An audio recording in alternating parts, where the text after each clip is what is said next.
السلام علیکم ویورز، کیا حال چال ہیں؟ امید کرتا ہوں خیریت سے ہوں گے۔ تو ویورز، جس طرح پہلے انفارمیٹیو اور ہسٹوریکل ویڈیوز کے ساتھ آپ لوگوں کی خدمت میں حاضر ہوتا رہا ہوں، بالکل اسی طرح آج بھی ایک ہسٹری کے ساتھ آپ لوگوں کی خدمت میں حاضر ہوا ہوں۔ تو دوستو، آج کی ہسٹری بہت ہی امیزنگ ہسٹری ہے جو میں آپ لوگوں کی خدمت میں لایا ہوں۔ تو آئیے دیکھتے ہیں آج کی ہماری کیا ہسٹری ہے۔ تو دوستو، آج کی ہماری ہسٹری اس کنٹری کے بارے میں ہے جو قحط آنے کے بعد اس سٹیج پر پہنچ گیا تھا کہ جہاں سے لوگ نقل مکانی کر کے یورپین کنٹریز میں جانے لگے، اور وہاں کا انحصار جو کھانے کی صرف ایک چیز پر تھا وہ بھی ختم ہو چکی تھی، وہاں کھانے کو کچھ نہیں تھا۔ لیکن آج کس طرح کن سٹیجز سے گزر کر وہ دنیا کے امیر ترین کنٹریز کی لسٹ میں دوسرے نمبر پر ہے۔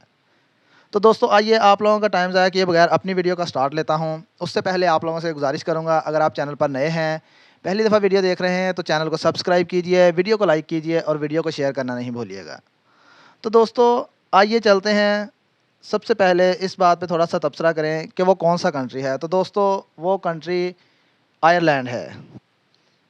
تو اس کے ساتھ ہی ہم چلتے ہیں 19ویں صدی کی جانب۔ تو دوستو، یہ بات 19ویں صدی کی ہے کہ جب آئرلینڈ ایک بہت ہی غریب ملک تھا۔ اس وقت وہاں کھانا پینا جو تھا، وہاں کی ایک ہی فصل آلو کی فصل تھی جو وہاں کاشت کی جاتی، اور وہاں کے کھانے پینے کا انحصار اسی پر تھا۔ وہاں بسنے والے تمام جو لوگ تھے ان کا انحصار صرف آلو کی اس فصل پر ہوتا تھا۔ اور 20ویں صدی میں ایسا ہوا کہ اس آلو کی فصل پر قحط آ گیا اور آلو کی تمام فصل جو تھی تباہ ہو گئی۔ آلو کی فصل تباہ ہونے کی وجہ سے وہاں قحط اس قدر شدید آیا کہ وہاں کے لوگ جو تھے مرنے لگے۔ ہزاروں نہیں، لاکھوں کی تعداد میں لوگ بھوک کی وجہ سے مرنے لگے۔ یہیں سے آپ سوچ لیں کہ اگر آپ کے پاس کھانے کی صرف ایک ہی چیز ہو اور وہ بھی آپ سے ختم ہو جائے تو کیا حشر ہوگا۔ اس طرح لاکھوں لوگ مر رہے تھے، اور باقی ماندہ جو لوگ تھے ان میں سے اکثر لوگ جو تھے وہ یورپین کنٹریز کی طرف نقل مکانی کر رہے تھے۔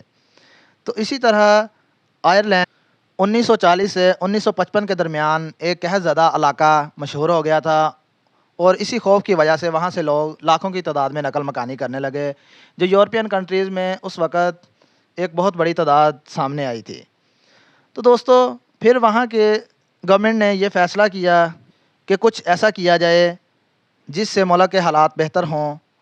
تو انہوں نے یہ سوچ کر امپورٹ بند کی تاکہ لوکل انڈسٹریز کو بچایا جا سکے، اور اپنے ملک میں اپنے پیسے کو جو ہے وہ فروغ دیا جا سکے، اپنے ملک کی انڈسٹری کو بچایا جا سکے۔ یہی سوچ لے کر انہوں نے برآمدات درآمدات جو تھیں وہ بند کر دیں، اور اس سے انہیں کوئی خاطر خواہ فائدہ حاصل نہیں ہوا، کیونکہ ان کے پاس قدرتی طور پر کوئی را مٹیریل نہیں تھا، جس کی وجہ سے انڈسٹری جو ہے وہ بھی تباہ ہونے لگی۔ دیکھتے ہی دیکھتے جب یہ دیکھا گیا کہ عن قریب باقی چیزیں بھی ختم ہو جائیں گی، تو پھر گورنمنٹ نے فیصلہ کیا کہ نہیں، یہ قانون چینج کرنے پڑیں گے۔ تو اسی طرح آئرلینڈ نے 1960 کے بعد دوبارہ برآمدات درآمدات کو بحال کیا، اور اس کے ساتھ ہی ایک بڑا سٹیپ اٹھایا جو آئرلینڈ کی تقدیر بدلنے جا رہا تھا۔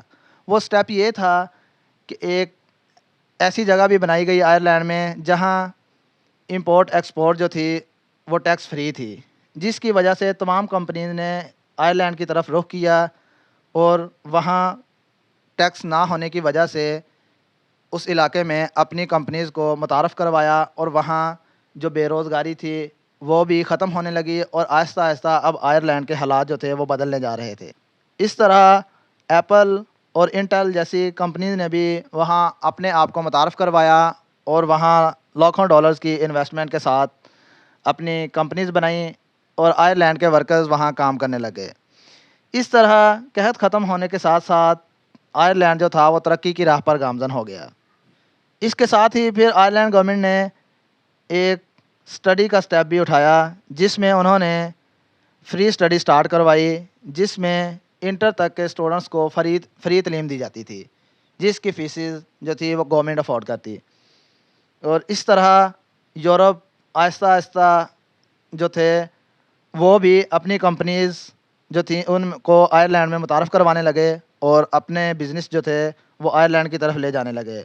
تو 1940 سے لے کر 1960 تک جو خطہ ایک نامحفوظ اور بھوک کی وجہ سے مرنے والے لوگوں کا خطہ جانا جانے لگا تھا، وہ ترقی کی راہ پر گامزن ہو گیا۔ اس کے بعد وہاں کی گورنمنٹ نے ایک اور سٹیپ اٹھایا، وہ یہ تھا کہ جس طرح باقی کمپنیز یا باقی ممالک میں لوگوں کو جاب چھوڑنے کے لیے نوٹسز دینے پڑتے، 1 منتھ نوٹس، یا اس طرح 1 منتھ نو پے کا نوٹس دینا پڑتا، بالکل اسی طرح آئرلینڈ نے اپنے خطے میں موجود تمام کمپنیز اور کام کرنے والوں کے لیے یہ نوٹس ختم کر دیا، اور آئرلینڈ ایک فرینڈلی اور بزنس مین خطے کے طور پر ابھرا۔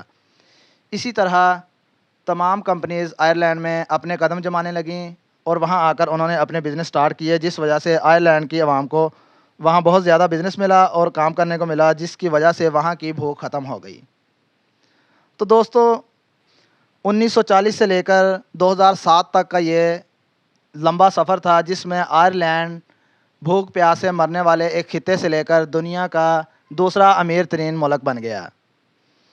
تو دوستو یہ تھی آئرلینڈ کی ایک ہسٹری جو ہم آپ لوگوں کی خدمت میں لے کر آئے ہیں۔ امید کرتا ہوں چینل گلوبل نیٹو کی یہ ویڈیو آپ لوگوں کو ضرور پسند آئی ہوگی۔ ویڈیو کیسی لگی کمنٹ سیکشن میں ضرور رائے دیجیے گا۔ اگلی ویڈیو آنے تک اجازت دیجیے، تب تک اپنا اور اپنے پیاروں کا خیال رکھیے گا۔ ضرور ملیں گے، والسلام۔